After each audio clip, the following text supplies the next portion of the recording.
Question internationale toujours, qu'est-ce qui se passe aux États-Unis?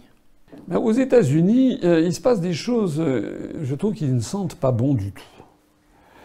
Il y a eu des rumeurs qui ont beaucoup circulé ces jours-ci, venant de Russie, comme quoi les États-Unis prépareraient, avec certains de leurs alliés de l'OTAN, une attaque sous faux drapeau en Syrie, avec une prétendue nouvelle attaque chimique qui aurait été attribuée au gouvernement de Bachar el-Assad, pour essayer d'éviter l'inévitable, c'est-à-dire, je l'ai déjà dit d'ailleurs dans un entretien antérieur, c'est-à-dire en fait le constat que les États-Unis ont perdu leur pari sur l'affaire de la déstabilisation de la Syrie.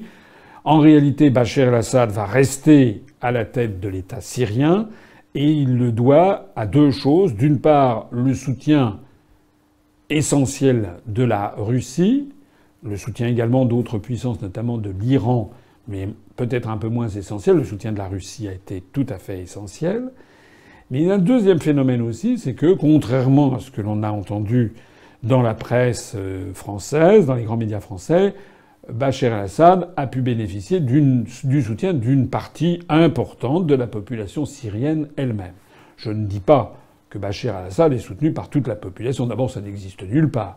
Nulle part au monde, il y a un chef d'État ou un chef de gouvernement qui soit soutenu par 99 ou 100% de la population, sauf en Corée du Nord.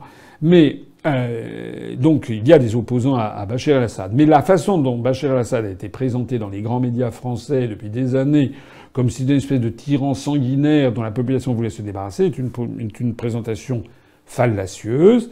Il y a effectivement des opposants, mais il y a aussi des gens qui l'ont soutenu, et dans toutes les communautés, en particulier d'ailleurs dans les communautés comme les chrétiens, qui ont vu ce que ça allait donner si Bachar el-Assad dégageait et que l'État islamique le remplace. Bon. Donc Bachar el-Assad n'aurait jamais pu se maintenir au pouvoir s'il n'y avait pas eu quand même une partie tout à fait significative, peut-être supérieure à 50% ou 60% de la population, qui en fait était derrière lui. Alors, face à ça, il semblerait, c'est l'affaire de Idlib, il semblerait que les Américains ou des forces autour des Américains auraient eu l'idée de lancer une nouvelle attaque sous faux drapeau pour faire croire que le gouvernement de Damas serait encore à la manœuvre. Alors là-dedans, qu'est-ce qui est vrai, qu'est-ce qui est faux, qu'est-ce qui est la guerre psychologique ou autre? Peut-être que les Russes ont exagéré, ont balancé eux-mêmes une fake news, ça, c'est tout à fait possible aussi. Mais force est de constater que c'était quand même assez crédible. Et force est de constater que le fait d'avoir mis ça sur la place publique planétaire et que ça circule sur Internet a peut-être justement empêché une nouvelle opération comme la Ghouta ou une nouvelle opération comme Khan Sheikhoun, sur lesquelles les plus grands doutes subsistent quant à la paternité exacte de ces attaques au gaz, et même d'ailleurs savoir si elles ont bien eu lieu. La deuxième chose qui est très inquiétante venant des États-Unis, c'est, je ne parle pas d'une nouvelle tuerie qui a eu lieu, il y a des tueries tous les jours aux États-Unis, ce qui montre à quel point ce pays est un pays délirant, en définitive. On est dans le domaine du n'importe quoi. Il y a des tueries de masse tous les jours aux États-Unis. On entend parler de temps en temps lorsque ça dépasse une dizaine de morts, mais il y a tous les jours, il y a même des sites spécialisés qui les recensent. Tous les jours, vous avez des tueries de masse.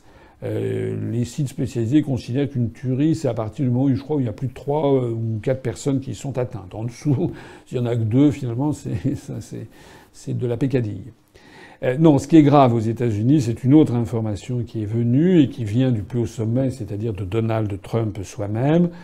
C'est-à-dire que Donald Trump a publiquement incriminé Google ou Facebook notamment, ou les réseaux sociaux, comme ayant mis au point des espèces d'algorithmes ou de martingales permettant de rendre invisibles les partisans de Donald Trump ou du Parti républicain, ou en tout cas de minimiser leur présence sur Internet et les réseaux sociaux. Notamment, il va y avoir une élection partielle là, qui va avoir lieu en Floride, le nouveau gouverneur. Et puis surtout, il va y avoir à la fin de l'année, au mois de novembre, les élections de mid-term, comme on dit aux États-Unis.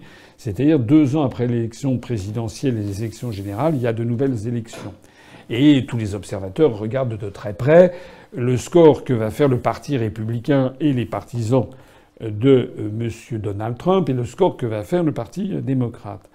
Alors ce qui est très inquiétant là-dedans, c'est que le président de la République, le président des États-Unis en personne, a incriminé publiquement les très très grands opérateurs sur Internet, comme Google ou Facebook, en disant qu'en fait, il torpillait sciemment la campagne du Parti républicain.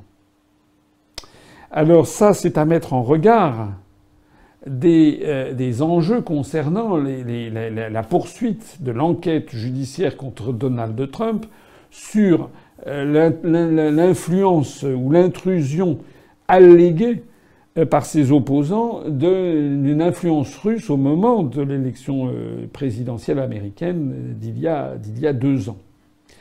Ça veut dire qu'on en est quand même dans une situation qui est très très malsaine. Je pense que la situation n'a jamais été aussi malsaine aux États-Unis d'Amérique au moins depuis 1974, c'est-à-dire depuis l'affaire du Watergate, qui opposait les républicains ou les démocrates, et peut-être même, il faut-il remonter à des années antérieures, peut-être même à la chasse aux sorcières avec le sénateur McCarthy dans les années 40 et 50 du XXe siècle.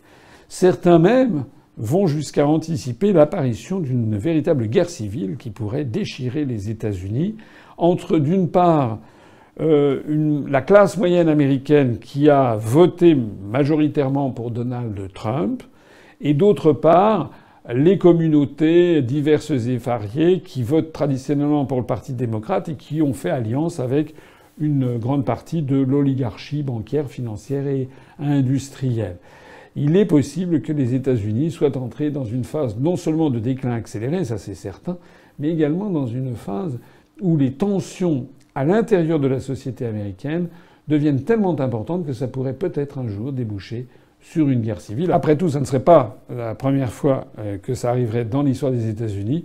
Ils ont déjà connu une guerre civile qui s'est appelée la guerre de sécession dans les années 1850-1860 du XIXe siècle.